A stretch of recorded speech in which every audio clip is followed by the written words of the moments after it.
Cockroach Janata party చేపట్టిన ఈ ఆందోళనల్లో నిరసనల్లో Congress party late గా ఎంటర్ అయ్యింది అనేది ఒక వాదన సార్. కాంగ్రెస్ పార్టీ ఈ ఉద్యమాన్ని హైజాక్ చేసిందని కూడా కొంతమంది ఆరోపిస్తూ ఉన్నారు. ఇక సిజేపీ పట్ల ప్రతిపక్ష పార్టీల్లో ఎటువంటి అభిప్రాయం ఉంది సార్? అంటే మొదలు కాంగ్రెస్ పార్టీ లాస్ట్ లో చేరితేనే హైజాక్ చేసింది అంటున్నారు. ముందు చేరితే ఏం జాక్ చేసింది వల్ల మనం ఫస్ట్ నేనే వచ్చుంటే కామన్ సెన్స్ ఆలోచిద్దాం. చివరి రోజు వస్తేనే హైజాక్ చేసిందని విమర్శ వస్తుంటే ఫస్ట్ డే చేస్తే హైజాక్ కాదు, అసలు ఉద్యమే కాంగ్రెస్ పార్టీ నడుపుతుంది అనేవారు కదా. ఆ మేరకు రాహుల్ గాంధీ రాకపోవడం, కాంగ్రెస్ పార్టీ రాకపోవడం వల్ల ప్రయోజనమే కలిగింది ఉద్యమానికి. అంటే పొలిటిసైజ్ కాకుండా ఉండటానికి ఉపయోగపడింది.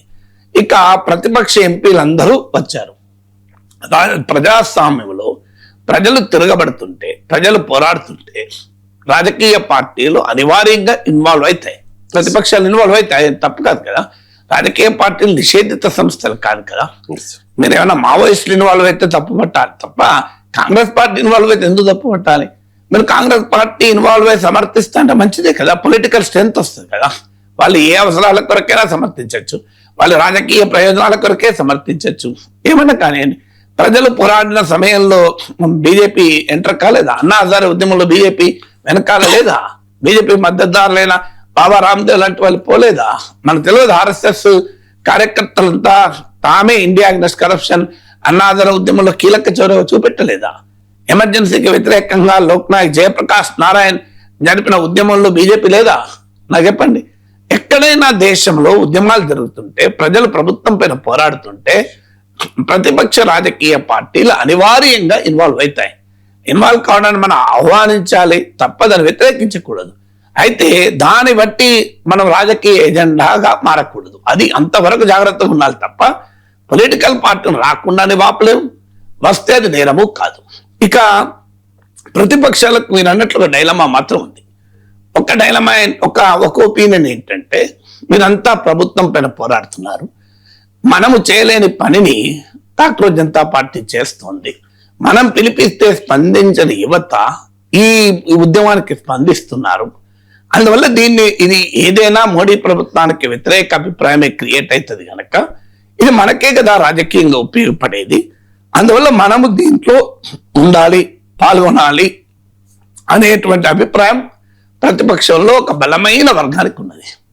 కానీ అదే సమయంలో ప్రతిపక్ష పార్టీ అంటే అవి రాజకీయ పార్టీలు, వాళ్ళకి రాజకీయ ఎజెండాలే ఉంటాయి, ఉండకుండా ఉండదు కదా.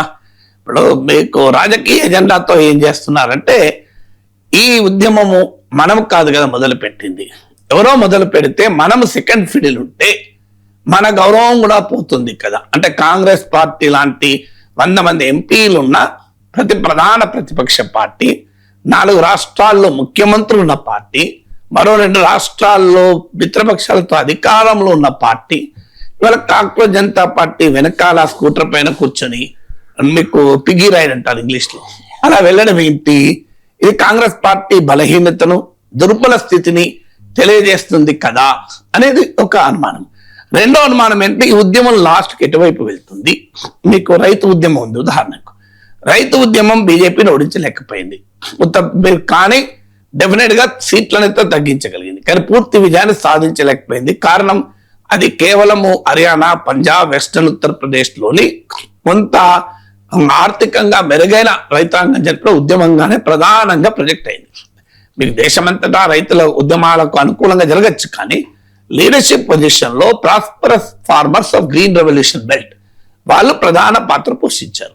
అందువల్ల అల్టిమేట్ గా అదొక సెక్షన్ కు సంబంధించిన అంశమే గనక మోడీ వెంటనే వ్యవసాయ చట్టాలకు సంబంధించుకొని ఉత్తరప్రదేశ్ లో అజిత్ సింగ్ కొడుకు చరణ్ సింగ్ మనమన్ని తన వైపు తిప్పుకొని చరణ్ సింగ్ కు భారతరత్న ఇచ్చి, హర్యానాలో కూడా ఇలా మీకు తనకు అనుకూలంగా మీకు రైతుల అనుకూల పార్టీల దగ్గరకు తీసి ఇలా రాజకీయంగా మేనేజ్ చేశాడు. రేపు ఈ కాక్రోచ్ జనతా పార్టీ ఫాలోఅవుట్ కూడా మోడీ మేనేజ్ చేసే అవకాశం ఉంది కనుక మనం ఏదో ఇది అద్భుతం జరుగుతుంది, మనకు ఉపయోగపడుతున్న ఆలోచన ఉండాల్సిన అవసరం లేదు అనేది రెండో వాదన. మీకు ఈ 2 వాదనలు మీకు అందుకు ఉదాహరణ, మీకు ఇది రైతు ఉద్యమంతో పాటు సిటిజన్షిప్ అమెండ్మెంట్ యాక్ట్, అది కాస్త మైనారిటీల ఉద్యమంగా ప్రొజెక్ట్ చేసి ఆఖరికి పెద్ద ఎత్తున హిందూ పోలరైజేషన్ కూడా మీకు బీజేపీ చేసుకోగలిగింది. కానీ ప్రతిపక్షాలకు అర్థం కాదు ఏంటంటే ఇప్పుడు వ్యవసాయ చట్టాల వ్యతిరేక ఉద్యమం ఒక రైతాంగము, అది కూడా ప్రధానంగా పంజాబ్, హర్యానా, వెస్టర్న్ ఉత్తరప్రదేశ్ రైతులు ప్రధానంగా పాల్గొన్నారు. దేశమంతటా మహారాష్ట్ర నుంచి మన తెలుగు రాష్ట్రాల వరకు ఉద్యమాలు జరిగాయి. కానీ ప్రధానంగా వారు మీకు సిటిజన్షిప్ అమెండ్మెంట్ యాక్ట్ చివరికి అది కేవలం మైనారిటీల ఇష్యూగా ప్రొజెక్ట్ కావడం వల్ల దానికి ఆ పవర్ రాలే. కానీ ఇది అలా కాదు. ఇది బీజేపీకి బలమైన ఓటు బేస్ అయిన అప్పర్ మిడిల్ క్లాస్ ఫ్యామిలీస్ కు సంబంధించిన ఇష్యూ. ఇది బీజేపీకి ప్రధాన ఓటర్లుగా ఉన్న యంగ్ ఓటర్ల సమస్య. ఇది మీకు అర్బన్ ఓటర్ల సమస్య ప్రధానంగా. అందువల్ల బీజేపీ కోర్ కాన్స్టిట్యున్సీనే ఇవాళ తీవ్రమైన తిరుగుబాటు ధోరణి ప్రదర్శిస్తోంది.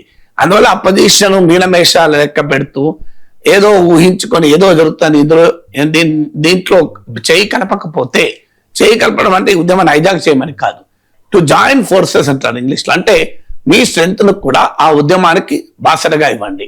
మీరు పార్లమెంటేరియన్స్, మీరు ముఖ్యమంత్రులు, మీరు శాసనసభ్యులు, మీరు ప్రజా ప్రతినిధులు, మీకు ఓట్లేసిన వారే రోడ్డు మీదకి వచ్చారు. మీకు మద్దతు ఇవ్వాల్సిన బాధ్యత పార్లమెంటేరియన్ ఉంటుందా ఉండదా, అది ప్రతిపక్షాలు ఆలోచించాలి. ఇలా మీనమేషాలు లెక్క పెడుతూ బీజేపీ దీన్ని ఎలా ఉపయోగించుకుంటది, మోడీ ఎలా ఉపయోగించుకునే, వాళ్ళు నువ్వేం ఆపలే, వాళ్ళు ఉపయోగించుకోవాలన్నప్పుడు ఉపయోగించుకుంటారు, ఉపయోగించుకోలేకపోతే ఉపయోగించుకోండి, నువ్వేం చేస్తావు అన్న పాయింట్ కదా. ఇష్యూ న్యాయమైంది, న్యాయమైనప్పుడు దానికి మద్దతుగా నిలవాలి.